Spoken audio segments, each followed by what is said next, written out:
J'ai eu beaucoup de plaisir à entendre la plupart de nos collègues, parce que sur le sujet qui est compliqué, il est certain que le consensus local, dans les 2 ou 3 départements concernés par les bassines, il n'y a pas de consensus sur l'ensemble des territoires.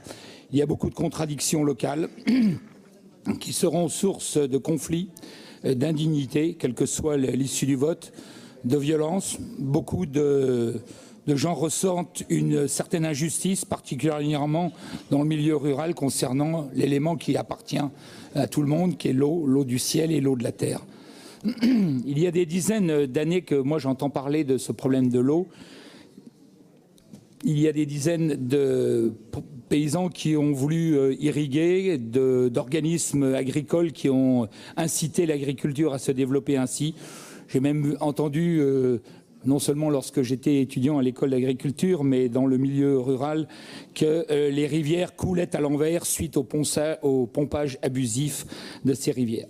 L'agriculture est aujourd'hui plus intensive que jamais dans ces marais traditionnels qui étaient réservés à l'élevage et qui ont vu arriver des tracteurs chenillés pour labourer ces terres et qui se mettent à produire des céréales qui, comme chacun sait, sont génératrices de consommation d'eau. Alors les coûts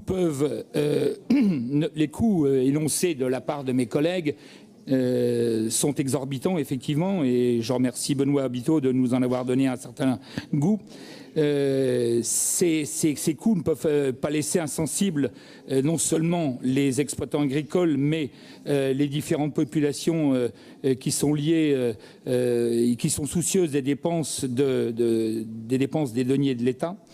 Je conclus très rapidement en vous disant que nous ne nous laisserons pas embarquer par des données approximatives. J'ai lu Biteau, paysan résistant.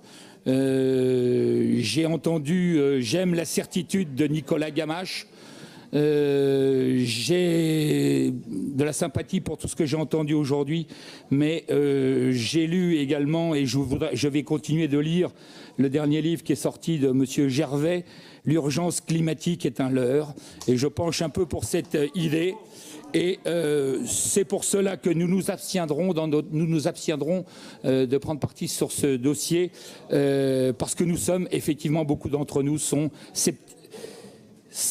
climato-sceptiques.